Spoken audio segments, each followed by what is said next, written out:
India में आपका स्वागत है। मैं अनिल सम्राट। देखिए, आज हमारे साथ बीजेपी के वरिष्ठ नेता गणेश मिश्रा हमारे साथ मौजूद हैं और उनसे हम कई बातें करेंगे और बात करेंगे झारखंड की राजनीति पर भी बात करेंगे।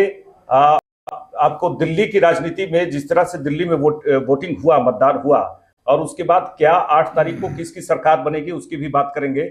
हम तमाम राजनीतिक मुद्दों को लेकर हम इनसे बातचीत करेंगे। क्या अपडेट झारखंड में क्या कुछ चल रहा है बीजेपी की ओर से और बीजेपी किस तरह से सत्ता पक्ष को घेरने की कोशिश करती है, बीजेपी की क्या रणनीति अभी है, बीजेपी क्या कुछ करने जा रही है आने वाले समय में झारखंड की जनता के लिए और अपनी क्या राजनीतिक बातें हैं, उन सबको लेकर हम चर्चा करेंगे। और अभी तक कोई विपक्ष के नेता क्यों नहीं है बीजेपी में, तमाम मुद्दों से बातचीत करेंगे। गणेश जी, आपका स्वागत है हमारे लाइव इंडिया। आज के कार्यक्रम में हम खास आपसे बातचीत करेंगे कि झारखंड की राजनीति में देखिए अभी तक, दिल्ली की भी बात करेंगे, दिल्ली में क्या कुछ हो रहा है, 8 तारीख को क्या कुछ होगा। एग्जिट पोल तो खैर आपके लिए ही कहा जाए कि वो बेहतर दिखाया जा रहा है बीजेपी को दिल्ली में। अभी इस वक्त झारखंड की राजनीति में आप लोग किस तरह से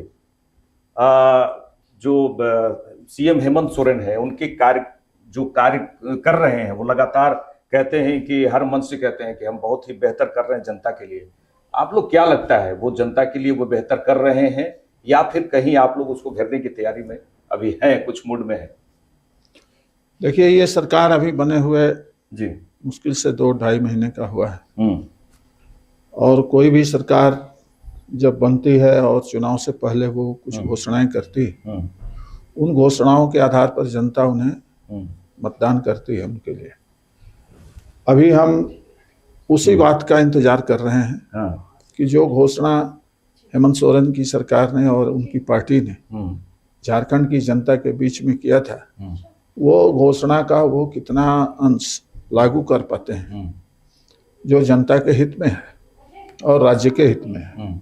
अभी तक ये देखा गया है कि ये सारी चीजें उतना अभी गति नहीं पकड़ पाई हैं जितना होना चाहिए था, क्योंकि झारखंड की जनता को मूलभूत जो आवश्यकता है वो है ज़्यादातर कानून और व्यवस्था की स्थिति। अभी देखने में ये आ रहा है कि हर जगह कानून और व्यवस्था की स्थिति बहुत ही खराब है। आए दिन अपराधी जो है वो तांडव कर रहे हैं, सरेआम गोली बौछार करके और निरपराध लोगों को जान ले रहे हैं। इस तरह की कई घटनाएं, और इसके अलावा अभी जो सरस्वती पूजा हुआ इसमें देखा गया कि राज्य के कई हिस्सों में विसर्जन के दौरान ये जो घटनाएं हुई जिनके कारण से सांप्रदायिक तनाव की स्थिति भी बनी है और इसमें ये सरकार इसको रोकने में और इसको समझने में पूरी तरह से विफल रही है। तो अभी मेरा इतना ही कहना है कि अभी हम लोग इनको 6 महीना का समय दे रहे हैं, कम से कम इस दौरान वो दिखाएं कि जनता के बीच में वो क्या कर रहे हैं, और नहीं तो एक जिम्मेदार विपक्ष की भूमिका के नाते से जो हमें करना होगा वो संसद के अंदर भी करेंगे, संसद के बाहर भी करेंगे और जनता को अपने चीज़ों से अवगत कराते हुए कि आइए ये सरकार विफल हो रही है और हम लोग जनता को साथ में लेकर के और उसको बाध्य करेंगे कि जो चीज़ों को आधार बना करके वो मतदान हासिल की है, जनता से मत ली है, उन चीज़ों को लागू करें। जी देखिए, कहीं ऐसा नहीं लगता है कि मैया सम्मान योजना की तो घोषणा कर दी गई, 2500 रुपये दिए भी जा रहे हैं और देखिए कई ऐसे जो लाभुक नहीं है वो भी 2500 रुपये उठा रहे हैं। तो निश्चित तौर पे ऐसा आपको नहीं लगता कि कई विभागों से पैसा इकट्ठा करके मैया सम्मान योजना पे दे दिया जा रहा है और उन विभागों का जो विकास का जो खाका तैयार होता है उसमें कहीं ना कहीं मुश्किल सा लग रहा है? ये बड़ी भारी अड़चन आने वाली है आने वाले समय में, जैसा हम लोगों को लगता है। क्योंकि कोई भी राज्य अपने आर्थिक संसाधन के आधार पर ही इस तरह की घोषणाओं को लागू कर सकता है, लेकिन सरकार लागू कर दी है। क्योंकि उस समय उसको हपाधापी था, सरकार में आना था, वो चाहते थे कि हम सारी चीज़ों से सुपरसीड करके और इन कामों को जनता के बीच में थोड़ा भ्रम फैला करके भी किया इन्होंने। तो अभी ये एक प्रकार से ऐसा स्थिति हो गया है कि सांप और छुछुंदर वाली हाल हो गई। सांप चूहा समझ करके छुछुंदर को पकड़ तो लिया है जी लेकिन वो जानता है कि हम निकलेंगे तो अंधा हो जाएंगे जी और निकल जाएंगे तो मर जाएंगे, खा ले उगल जाएंगे तो अंधा हो जाएंगे। जी। अब ये स्थिति उसके साथ हो गई है। हाँ तो अभी जो पैसा वो जुगाड़ कर रहे जी हैं, जी। वो जुगाड़ करने का विकास पर, इस पर बहुत असर होगा। विकास पे तो असर होगा जी। और इतना बड़ा असर होगा कि जो छोटी छोटी चीजें हैं जिनके कारण से जनता परेशान रहती है, शहर हो या गांव हो, वो सारी चीजों पर इसका असर होने वाला है। तो इसलिए अभी देखिए हम लोग भी इंतजार कर रहे हैं। पहले तो हम ये चाहेंगे कि ये जो घोषणा हुई है ये चलती रहे, क्योंकि इससे जनता को लाभ होने वाला है। लेकिन यदि ये नहीं चला पाते हैं तो हम यही कहेंगे कि ये इस तरह की सरकार बनी है जो बिना किसी चीज को समझे हुए, बिना कोई प्लानिंग किए हुए और इस तरह की एक लोक लुभावन घोषणा और उसको पूरा नहीं कर पा रही है। तो देखिए आगे क्या होता है। बिल्कुल सही। देखिए झारखंड की राजनीति की बात हो रही है। गणेश मिश्रा जी कह रहे हैं कि मैया सम्मान योजना जो सरकार ने चालू की है, देखते हैं, मॉनिटरिंग कर रहे हैं, बीजेपी के लोग मॉनिटरिंग कर रहे हैं और ये पूरी जनता तो जानती है, जनता समझ रही है इस बात को कि अन्य विभागों के जो डेवलपमेंट के काम होते हैं वो किसके डेवलपमेंट के लिए काम होते हैं, झारखंड के झारखंडियों के लिए डेवलपमेंट के काम होते हैं। लेकिन वहां से पैसा फंडिंग जो लिया जा रहा है वो उन विभागों में काफी मुश्किलों का सामना करना पड़ेगा। इससे विकास में थोड़ा असर तो पड़ता ही है। गणेश जी, अब ये बताइए कि आप अगर कहा जाए कि अभी तक विपक्ष के नेता आप लोग नहीं चुन पाए, रघुवर दास जी को भी आप लोगों ने शामिल किया, चंपई सोरेन है, विकास के काम, विकास की जो बात कर रहे हैं आप, इसमें झारखंड हाईकोर्ट ने भी आप लोगों को कहा है कि भाई विपक्ष के नेता जल्दी चुनकर दीजिए, कई विभागों में जो है काम रुके पड़े होते हैं। विपक्ष की एक भूमिका होती है जी जी, और संवैधानिक व्यवस्थाओं को संचालित करने के लिए भी विपक्ष की भूमिका होती है। लेकिन इसमें कोई दिक्कत नहीं है। भारतीय जनता पार्टी अपने कर्तव्य को और अपने दायित्व को अच्छी लगता है कि दिल्ली विधानसभा चुनाव को थोड़ा वेट और हम लोग इसको ये हो चुका है सारा चीज। अच्छा। कभी भी एक घोषणा हो सकती है जिसमें हमारे जो विधायक चुने गए हैं उसमें से कोई एक व्यक्ति अपने विधायक दल का नेता निश्चित रूप से बनेंगे, क्योंकि हम लोगों का ये संवैधानिक दायित्व भी है और हम लोग इसको कर्तव्य समझ करके इस काम को करेंगे। क्योंकि हम झारखंड की किसी भी गतिविधि में बाधा नहीं बनना चाहते हैं, इसलिए ये निश्चित रूप से पूरा होगा।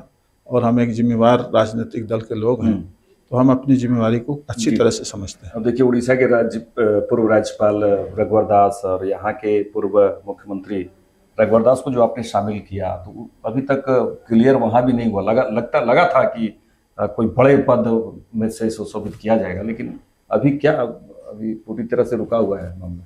देखिए रघुवर जी झारखंड की राजनीति में बहुत ही वरिष्ठ नेता हैं जी। कई दायित्वों का उन्होंने निर्वहन किया है, छोटे से छोटा दायित्व हो या बड़ा से बड़ा दायित्व हो, और वो मुख्यमंत्री भी रहे इस राज्य के। बहुत स्वाभाविक है कि कई चीज़ों को वो बड़े अच्छे तरीके से समझ रहे हैं। और जब महामहिम उनको बनाया गया तो उस समय भी उन्होंने बड़े अच्छे तरीके से उस राज्य में भी काम किया। अब वो झारखंड की राजनीति में या भारतीय जनता पार्टी की राजनीति में आए हैं जी, तो इनके लिए जो भी अच्छा हो सकता है और राज्य के लिए जो अच्छा हो सकता है और साथ ही साथ भाजपा के लिए जो अच्छा हो सकता है, जो भाजपा को इनसे सहयोग और मिल सकता है जी, उन सारे चीज़ों को केंद्र के ध्यान में है और केंद्र अच्छे तरीके से इनके बारे में विचार करेगा। देखिए अगर आजसू की बात करें तो आज सहयोगी पार्टी आपकी रही है आजसू शुरू से ही, बीच में थोड़ा 2019 में गड़बड़ाया था, इस बार फिर सपोर्ट में तो आप लोग के साथ में ही रही। लेकिन इधर टाइगर जयराम महतो की बात करें, जो भी विधायक बन गए हैं जयराम महतो जी, तो पूरी तरह से कुर्मी वोट जो होता है वो एकदम अलग ही जयराम महतो पूरी तरह से कैप्चर कर चुके हैं। तो थोड़ा सा तो लगता है आपको, लोगों को, बीजेपी को भी थोड़ा सा दिक्कत तो होता है कि भाई जहां आजसू को के साथ में थे, आजसू मेरे साथ में थे, लेकिन आजसू को पूरी तरह से डैमेज करने का काम किया गया है इसमें जेल के। देखिए सबसे पहले तो गठबंधन का जो धर्म है जी, उसको भारतीय जनता पार्टी ने भी और आजसू ने भी अच्छे तरीके से निर्माण किया झारखंड में। जहां तक आधार वोट का सवाल है, कुछ कारण ऐसे आ जाते हैं कभी कभी राजनीतिक परिदृश्य में कि उनके कारण से लोगों को ऐसा लगता है, समाज को भी ऐसा लगता है कि हो सकता है कोई एक बड़ा परिवर्तन हो जाए जी। लेकिन जिन मुद्दों को उठा करके और श्री जयराम महतो जी झारखंड की जनता के बीच में आए, वो मुद्दे ऐसे हैं और इतनी जटिलताएं हैं उसके अंदर कि एक अकेला विधायक उसको कुछ भी नहीं कर सकता है। सरकार भी जिन चीज़ों को छूने से घबराती है, सरकार भी जिन चीज़ों को छू करके और अनावश्यक विवाद पैदा नहीं करना चाहती, वैसे चीज़ों को आधार बना करके और कोई एक अकेला व्यक्ति क्या कर सकता है झारखंड। समाज के लोगों को जरा सोचना चाहिए इस बारे में। मेरा पहला विषय तो ये है। दूसरा विषय ये है कि वो पहले जब राजनीति में आने वाले थे या आने की भूमिका बना रहे थे तो वो जिन चीज़ों को छेड़ करके, और एक तो उद्देश्य उनका था ही कि वो सरकारी प्रोत्साहन के माध्यम से वो सारा काम करने की योजना बनाए थे। भगवान के दया से उसमें थोड़ा सफल भी हो गए। लेकिन हमारे जैसे लोगों का ये मानना है कि इस तरह की राजनीति लंबी चलती नहीं है जी। क्योंकि काठ की हांडी एक ही बार चढ़ेगी और उसके बाद बार बार नहीं चढ़ती है। तो यदि उनको अपना राजनीतिक आधार बचा करके रखना है जी, तो उनको इन चीज़ों से परहेज करना ही पड़ेगा। क्योंकि अभी हम सोशल मीडिया के माध्यम से देख रहे हैं कि जिस तरह की भाषा, जिस तरह की शब्दावली, जो आक्रामक रूख वो अख्तियार करके चल रहे हैं, ये राजनीति का रास्ता नहीं है जी, समाज जीवन का रास्ता नहीं है। इससे थोड़ा समय के लिए आदमी देखिए माने लोकप्रिय तो हो सकता है, ठीक है, लेकिन गणेश जी अगर कहा जाए कि इतने जनता दरबार लगा रहे हैं, लोगों की समस्या सुन रहे हैं, भ्रष्टाचार को हटाने की बात कर रहे हैं, वो अक्सर फोन करते हैं, सीओ हो चाहे वीडियो हो, अभियंता हो, परेशान है, जनता परेशान है, उनकी समस्याओं को दूर कर रहे हैं। लेकिन इधर अगर कहा जाए कि 80 विधानसभा क्षेत्र में विधायक जी की जो एक्टिविटीज है वो नजर नहीं आती, तो ऐसे लोग, ऐसे विधायक तो चाहिए ही चाहिए। और आने वाले समय में हो सकता है कि आप लोग आंसू को छोड़ के जेल के को ही नहीं। हम इसमें दो बात प्रस्ताव दें। जो धारणा उनके प्रति बनी है वो केवल इस कारण से बनी है कि जनता की समस्या का समाधान वो करा सकते हैं, ऐसा लोगों का लगता है लोगों जी, को जी। लेकिन मेरा इसमें मानना अलग है कि जो चीजें बनाई गई हैं, जो संस्था बनाई गई हैं, उनको ठीक किया जाए, कोई व्यक्ति के नाते से नहीं, संस्थागत जी। ताकि संस्थागत जब सारी चीजें ठीक होंगी तो उसमें किसी को कुछ भी बोलने की जरूरत नहीं होगी। और इसलिए हर सरकार का ये जिम्मेवारी है कि जो जनता से जुड़ा हुआ मसला है उसको टाइम बाउंड प्रोग्राम के अंतर्गत उसको ठीक करने का योजना बनाया जाए। और जो इसमें लिप्त पाए गए हैं नहीं करने वालों में, ऐसे लोगों पर कठोर कार्रवाई की जाए। तब किसी के बारे में न तो कोई अपशब्द बोलने की किसी जनप्रतिनिधि को जरूरत होगी जी। और न जनता को किसी जनप्रतिनिधि की अपेक्षा पर रहना पड़ेगा कि बार बार वो आएगा, कितना छोटे छोटे चीजों पर आएगा। इसलिए मेरा ये कहना है कि सिस्टम को दुरुस्त करने के लिए जो प्रावधान बनाए गए हैं उसमें थोड़ा सा निगरानी करके, थोड़ा सा उसको समय सीमा में बांध करके, और यदि कोई भी सरकार इस काम को आगे बढ़ाती है तो उसमें जनता को भरपूर लाभ मिलने वाला है और उसकी समस्या का समाधान भी होने वाला है। और इस तरह से यदि चीजों को आगे बढ़ाने का प्रयास किया जाएगा, चाहे हम हो, आप हो, कोई भी हो, तो इससे कानून और व्यवस्था की स्थिति बिगड़ती है, अराजकता की स्थिति बिगड़ती है, और ये समाधान का रास्ता नहीं है। जी जी जी। चलिए, दिल्ली चुनाव की बात करें, कल वोटिंग हुआ, काफी लोग पहुंचे वहाँ, दिल्ली वासी काफी संख्या में मतदान केंद्र पहुंची और वोटिंग की है। और एग्जिट पोल की बात करें तो पूरी तरह से एग्जिट पोल बीजेपी को बढ़त दिखाए हुए है। क्या लगता है इस बार आप लोग, आपको टक्कर दीजिएगा, बीजेपी सही में सरकार बनाने जा रही दिल्ली में? देखिए, ये 10 साल की जो ये सरकार थी और उसके पहले इन्होंने जिस तरीके से श्रीमती शीला दीक्षित जी की सरकार को बदनाम करके या उनके ऊपर आरोप लगा करके, नाना प्रकार के आरोप लगाकर और अपने आप को एक मसीहा के रूप में इन्होंने प्रस्तुत किया था। दिल्ली की जनता को भी लगा था कि एक ऐसा व्यक्ति है जो अराजनीतिक व्यक्ति होते हुए भी राजनीतिक माध्यमों से समस्या का समाधान करने का बात कह रहा है, तो एक बार भरोसा किया जाए।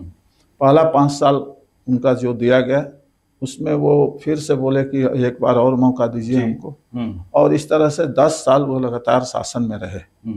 जिन चीज़ों को आधार बना करके वो राजनीति के क्षेत्र में दिल्ली की जनता के बीच में काम कर रहे थे, उसमें वो पूरी तरह से विफल हुए।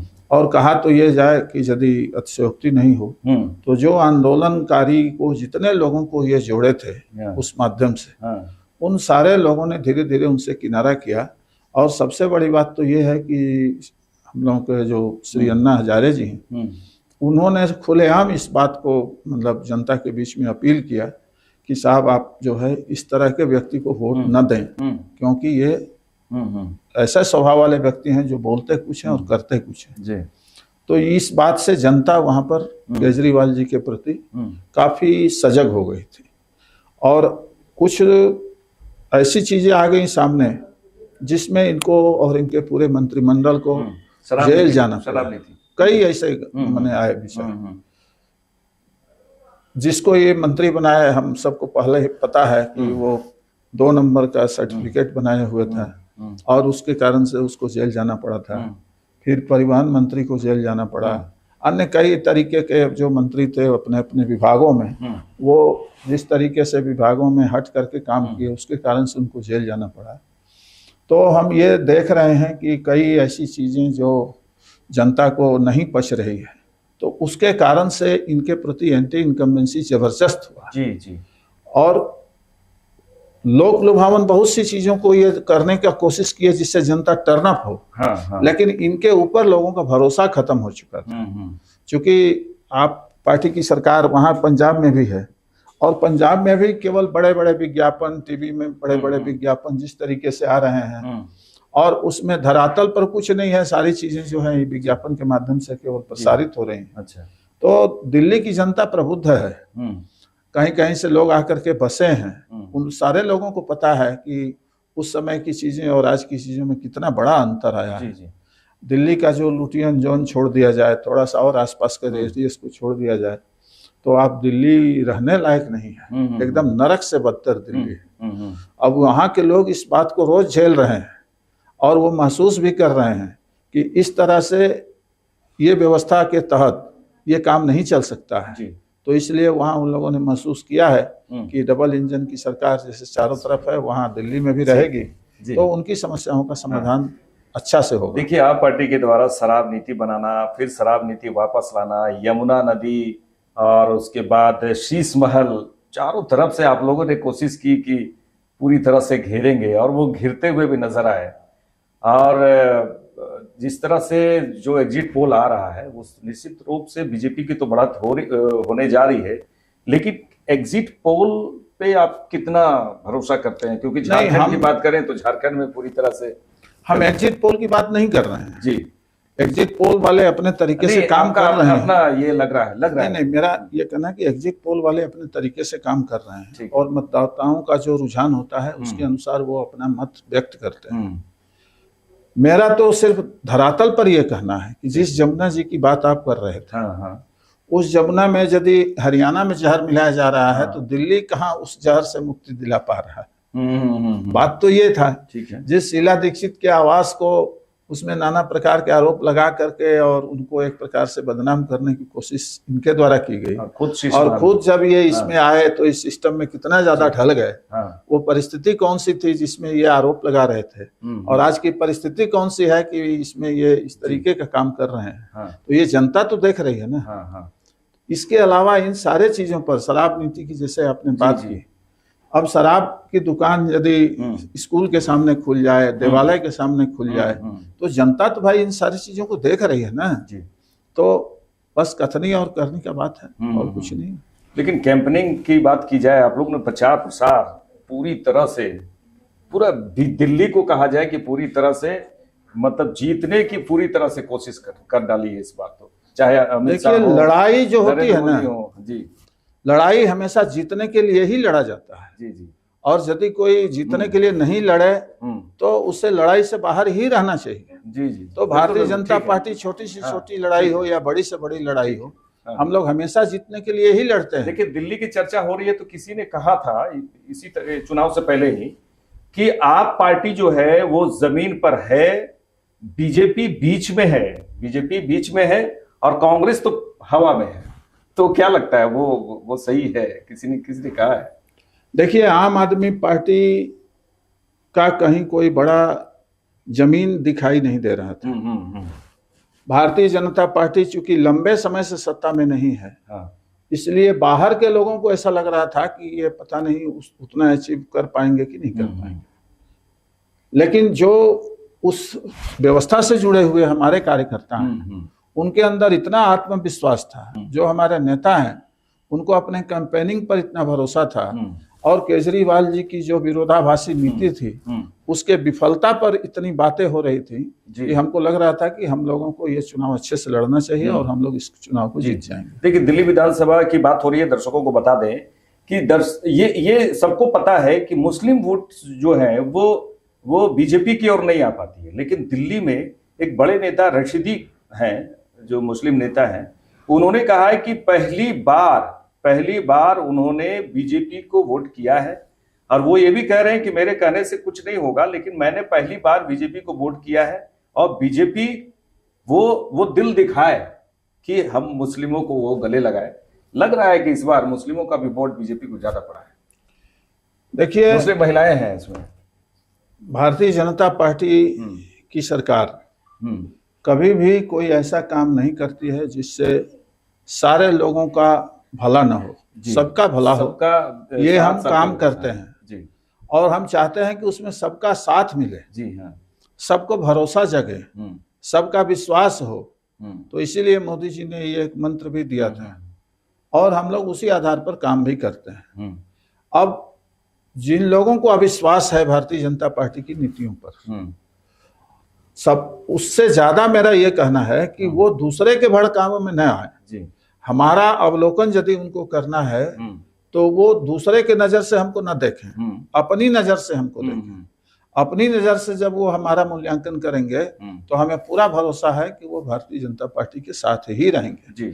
लेकिन आज तक दुर्भाग्य ये रहा कि वो हमारा मूल्यांकन किसी कम्युनिस्ट पार्टी के दृष्टि से करते हैं, किसी कांग्रेस के दृष्टि से करते हैं, किसी आम आदमी पार्टी के दृष्टि से करते हैं, और वो पार्टियां जो हैं वो भय दिखा करके कि भारतीय जनता पार्टी आ जाएगी तो तुम्हारा ये गलत हो जाएगा, तुम्हारा स्थिति बिगड़ जाएगी।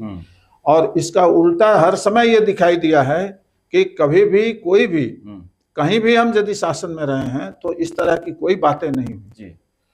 अब ये समाज है, ये पूरा देश है, इस देश में सारे लोगों को मिलजुल करके रहना है, तो एक दूसरे की चीजों को समझ करके ही आगे चलना चाहिए जी। तो समझने के लिए उन लोगों को भी समझ वाली दृष्टि रखनी चाहिए। हाँ। और हम लोग तो उसको समझे हुए हैं ही, हम तो केवल इतना ही कह रहे हैं कि आप जिद में मत आइए, अपनी उपासना पद्धति का पालन आप अपने तरीका से करिए, इसमें कहीं कोई बाधा नहीं है। बस केवल मिलजुल करके कैसे रहा जाता है इसका अपने आप में एक डेवलपमेंट करिए, अपना मनोवृत्ति को बनाइए। ये थोड़ा कम देखने को मिलता है तो तनाव होता है, और जहां भी ये अच्छा से दिखता है वहां कोई तनाव की बात नहीं। देखिए, दिल्ली के नेता रशीदी जी ने यह भी कहा है कि हम किसी के गुलाम नहीं हैं, चाहे आप पार्टी हो, कांग्रेस हो, हम किसी के गुलाम नहीं है कि हम आप ही को वोट देंगे। हम थोड़ा अलग हट के जो सोच उन्होंने दिया है, जो अपनी बातें की है कि हमने पहली बार बीजेपी को वोट किया है। जरा बात करें अमेरिका और भारत के जो संबंध है, थोड़ा सा उसको भी चर्चा करें, क्योंकि अभी पूरा विपक्ष के द्वारा हंगामा किया जा रहा है। ये जो करीब करीब 7 लाख के आसपास अप्रवासी भारतीय अमेरिका में हैं, अमेरिकी रिपोर्ट के अनुसार। गणेश जी, आपको क्या लगता है कि जो अमेरिका ने जिस हवाई जहाज से भेजा और उसमें हथकड़ी लगाने की बात भी हो रही कि भारतीयों को हथकड़ी लगा के भेजा गया है, ये क्लियर कुछ हो नहीं पा रहा है, लेकिन है ऐसा कुछ, इसको लेकर भी हंगामा हो रहा है। तो अब अवैध रूप से जो प्रवासी हैं, भारतीय प्रवासी, गलत तो है ही, वो तो अपराध है ही, किसी भी देश में जाके रहना बिना वीजा के वो तो अपराध है ही, आपको क्या लगता है कि अगर हथकड़ी की बात हो रही है तो अमेरिका को थोड़ा मानवीय व्यवहार थोड़ा लाना चाहिए? नहीं, अभी इसका एक पक्ष तो ये है कि जो भारत का जो विभाग अर्थात विदेश विभाग, हाँ, इन चीज़ों को बड़े नज़दीक से समझ भी रहा होगा, देख भी रहा होगा, और भारतीयों का जितना हित हो सकता है वो भारत की सरकार कर भी रही है। जी जी। कई ऐसी घटनाएं इसी विश्व के अंदर कई देशों में हुई जहां पर भारत के लोग जब फंसे और वैसी अब स्थिति बन गई तो उन लोगों को कैसे लाना चाहिए, यह भी भारत सरकार ने अच्छा उदाहरण प्रस्तुत किया है। ये जो घटना जिसके बारे में आप चर्चा कर रहे हैं, ये विपक्ष के नज़र से इसको देखने का कोशिश न किया जाए तो ज़्यादा अच्छा है, क्योंकि विपक्ष कई चीज़ों को समझते हुए भी ठीक प्रकार से उसका प्रस्तुतिकरण नहीं करता है, और कई बार वो समझता ही नहीं है, अनावश्यक चर्चा करने लगता है। तो अभी इस पर थोड़ा देखा जाए, इस पर विचार किया है, इस पर जो है तो भारत सरकार पर भरोसा किया जाए, भारत सरकार का जो ये मिनिस्ट्री है उस पर भरोसा किया जाए, और दूसरे के नज़र से भारत के समाज को ये बताने की कोशिश न की जाए कांग्रेस और विपक्षी दलों की नज़र से कि कौन सा मानवीय व्यवहार उनके साथ हो रहा है। एक बार हमारा जो विभाग है इसको देखिए, आगे अच्छा होगा ऐसा हमको पूरा भरोसा है। चलिए गणेश जी, एक सवाल दिल्ली से है। AIMIM प्रमुख असदुद्दीन अवैसी ये कह रहे हैं कि अवैध भारतीयों प्रवासियों को जो लाया जा रहा है, अमेरिका में जो रह रहे थे वो तो लाया जा रहा है, यहाँ पर लाके सरकार ये बताए, केंद्र सरकार ये बताए कि उनका क्या होगा, अब उनका क्या होगा, किस तरह से उन्हें व्यवस्थाएं दी जाएंगी। लगता नहीं आपको कि पूरी तरह से विपक्ष जो है, जो मुद्दे पर जो है घेरने की कोशिश करती है, वो भारतीय हैं तो भाई आके तो रहेंगे ही, और इसके उसको लेकर केंद्र सरकार पर सीधे हमलावर तो विपक्ष है। नहीं, हमलावर होना अलग बात है, लेकिन भारत सरकार का जो उसके बाद का जो मानवीय व्यवहार है उनके साथ, वो भी अवलोकन करना चाहिए कि जहाँ उतारा गया अमृतसर का एयरपोर्ट, उसके बाद जो जिस राज्य के रहने वाले थे उनको किस तरीके से वहाँ भेजने की व्यवस्था की गई, उन राज्यों ने भी इसमें बड़ी भूमिका निभाई है कि अपने नागरिकों को वो अच्छी तरीके से ले गए हैं। तो इसमें कोई बात नहीं है कि जो भारत के लोग हैं, भारत का जो समाज है वो भारत में नहीं रहेगा तो कहाँ रहेगा। और हम तो यही बात भारत के समाज से कह रहे हैं, लंबे समय से कह रहे हैं कि भारत के लिए कोई दूसरा देश नहीं है, और लोगों के लिए बहुत सा देश हो सकता है, लेकिन जो भारतीय समाज है उसको यदि किसी प्रकार की बात भारत के अंदर होगी तो दूसरा कोई देश उसको उस तरीके का व्यवहार नहीं कर सकता है एक नागरिक के नाते से।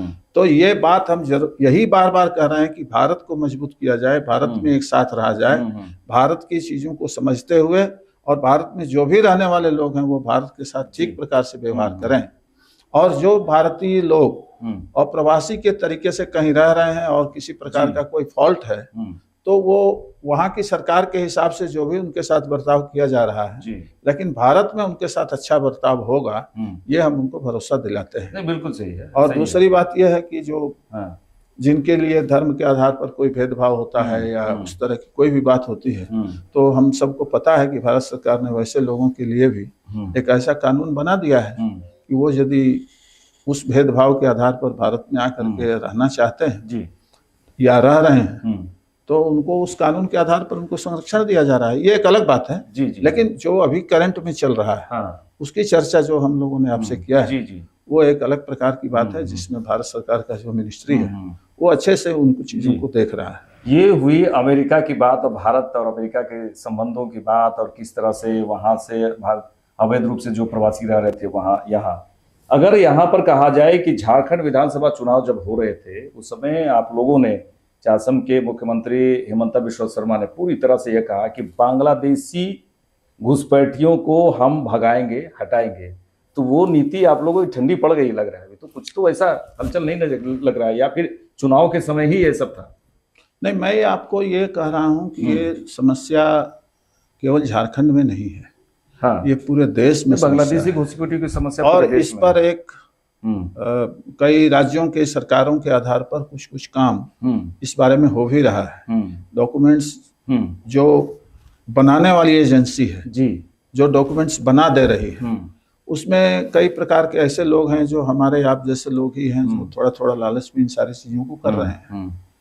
जिस तरीके से वो बॉर्डर के अंदर घुस आ रहे हैं, अब इसमें कई प्रकार की प्रश्न भी उठते हैं और कई प्रकार से उसका जवाब भी दिया जाता है जी। मेरा इतना ही कहना है कि हमने चुनाव के समय में जिन मुद्दों को उठाया था, आज भी हम उस मुद्दे पर कायम हैं जी। और जब हमें करने की स्थिति आएंगे, जब हम इस चीजों को करने की स्थिति में आएंगे, तो हम निश्चित रूप से उन चीजों को करेंगे जिसके आधार पर हमने झारखंड की जनता को भरोसा दिया है। आधार क्या है उसका? आधार ये है कि अब आप लोग कोई उधर गए हैं कि नहीं गए हैं मुझे पता नहीं है, लेकिन आप यदि जाइएगा तो जो बॉर्डर का एरिया है, उस बॉर्डर के एरिया में और जो समाज वहाँ भारतीय समाज रहता है, खास करके संथाल, पहाड़िया, इस तरह की जो जनजातियां हैं, उनको जिस तरीके से गुमराह करके हो या उनके भोले भालेपन का फायदा उठा करके हो या उनके कई चीजों पर समझदारी उतना नहीं होने के कारण से हो, इन चीजों को जिस तरीके से उपयोग करके वो इसका लाभ लेते हैं। जी। तो इस लाभ के कारण से और वो अवैध प्रवासियों की वहाँ बड़ी संख्या जमा हो गई। अब हम चूंकि अभी इस स्थिति में नहीं है, हम केवल आरोप अभी लगा सकते हैं या बोल सकते हैं उसके बारे में। जब हम ये करने की स्थिति में होंगे तो निश्चित रूप से हम लोग जो है वो एनआरसी जो रजिस्टर होता है ना, वो जरूर यहाँ पर लागू कराएंगे, क्योंकि उसके आधार पर ये तय होगा कि कौन यहाँ का नागरिक है और कौन यहाँ का नागरिक नहीं है। यदि नागरिक है और अपने आप को दिखा रहा है तो उसका डॉक्यूमेंट्स क्या है, कब से है वो। नहीं, बिल्कुल सही है। देखिए, लेकिन विपक्ष, अगर सत्ता पक्ष के लोग तो यही कह रहे हैं कि केंद्र सरकार में आप हैं तो बॉर्डर से ही रोकिए वहां पर। ठीक है, कई बार देखिए, अब जो लोग आरोप लगाते हैं वो कभी बॉर्डर को देखे भी हैं? बॉर्डर में जो एरिया है उसमें जंगल कितना है, वो किस तरीके का है, पहाड़ी है तो कितना नीचे है, कितना ऊपर है। बांग्लादेश के जिन सरफेस पर, मतलब जो खेती वाली एरिया है या जो जमीन ये है, प्लेन जमीन है, वहां पर तो भारत सरकार ने फेंसिंग भी दिया है, ऊंचा ऊंचा वो सारा चीज किया है। कई चोरी छिपे घुस रहे हैं। कई ऐसी भौगोलिक स्थिति है जिसको बिना देखे आप समझ ही नहीं सकते हैं कि वहाँ कितना कठिनाई है। जी, ये कह देना बड़ा आसान है कि बीएसएफ के लोग वहाँ क्या कर रहे हैं, बीएसएफ के लोग देख रहे हैं, लेकिन मेरा यही कहना है कि कभी एक बार भारतीय समाज को अपने बॉर्डर के हिस्से पर जाना चाहिए कि जो सुरक्षा बल कितनी कठिन परिस्थिति में इन चीजों का सामना करता है। वो भी हमारा बेटा है, आपका बेटा है, किसी न किसी का बेटा है, वो उसके ऊपर इस तरीके से आरोप मत लगाइए। बिल्कुल। उनके पक्ष को भी समझिए थोड़ा सा, और उसमें क्या अच्छा हो सकता है। यहाँ की भूमिका को इस आधार पर केवल थोप करके और अपनी भूमिका से अपना हाथ मत मोड़िए, मेरा ये कहना है। नहीं, ठीक है, लेकिन चुनाव के समय ऐसा लगा, देखिए जनता तो समझिए कि वोटिंग की है अपने अनुसार, लेकिन जिस तरह से सत्ता पक्ष और विपक्ष में बांग्लादेशियों को लेकर जिस तरह से बातें हुई, जिस तरह से लड़ाइयां हुई, आरोप प्रत्यारोप हुए और वो धरे के धरे रह गए, हम लोग अभी जनता जो है वो समझ ही नहीं पाई कि क्या कुछ हुआ, क्या कुछ नहीं हुआ। अगर कहा जाए कि विपक्ष सीधे कहती है कि केंद्र सरकार के अधीन है, बीएसएफ के बॉर्डर पे ही रोकिए, और आप लोग लगाते हैं, बीजेपी के आरोप है कि यहाँ पर बांग्लादेशी घुसपैठी हो रहा है, जो गलत है। गलत तो सही में गलत है। गणेश जी, जरा ये अंतिम सवाल है आपसे कि देखिए 2029 में अब चुनाव होंगे, हो सकता है कि इस बार नरेंद्र मोदी, प्रधानमंत्री नरेंद्र मोदी, एक राष्ट्र और एक चुनाव जो बात कर रहे हैं, वो हो सकता है कि झारखंड में पूरे देश में एक ही बार होगा। जैसे चुनाव होता है, आप लोगों की एक्टिविटीज ठीक होती है, जीत हो गई, अगर कहा जाए 56 सीट लाके, आप लोग 24 लाए 2024 में, 24 सीट, 56 सीट लगा के वो लाके अगर जेबीएम ने जीता है, पूरी तरह से अभी सरकार चल रही है हेमंत सरकार की, आप लोग पूरी तरह से निष्क्रिय बैठ जाते हैं, 5 साल निष्क्रिय बैठ जाएंगे, समझ में नहीं आता। एक्टिविटीज होनी चाहिए, कुछ मुद्दों पर ऐसे घेरने की पूरी बड़ी तैयारी होनी चाहिए। देखिए, जनता वो सवाल पूछना चाहती है कि बीजेपी अब 5 साल तक बैठी रह जाएगी इसी तरह।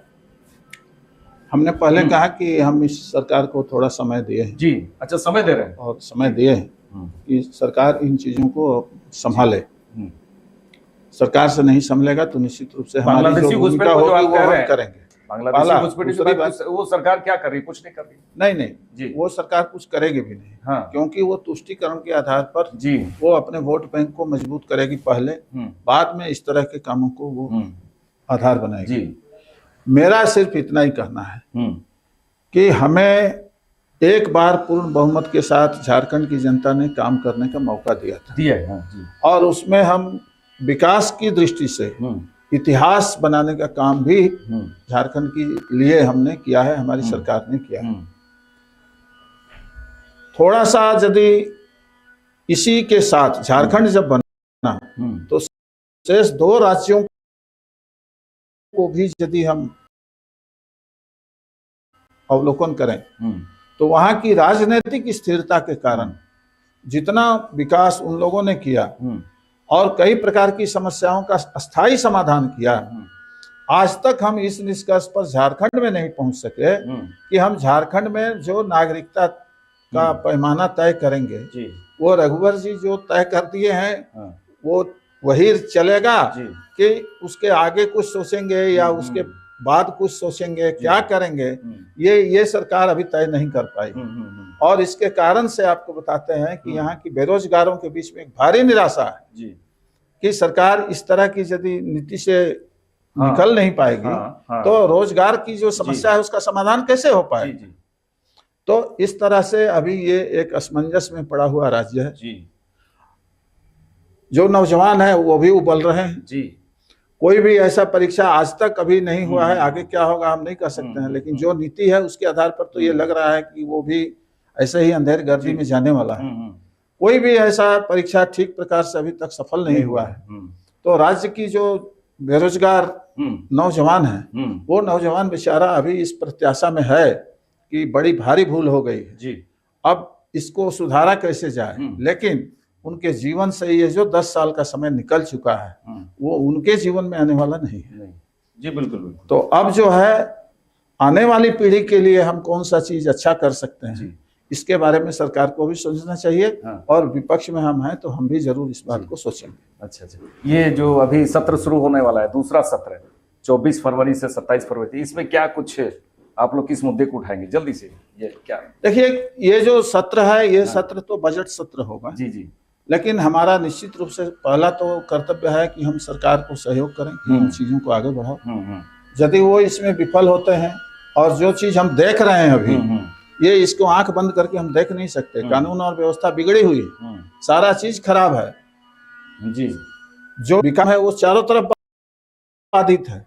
तो एक जिम्मेदार विपक्ष के नाते निश्चित रूप से हम उन चीजों को भी उठाएंगे, हम सकारात्मक सहयोग भी देंगे और जनता के हक में जो बात हो सकती है उसके लिए मुखरता से आवाज भी उठाएंगे, लड़ेंगे भी। जी बिल्कुल।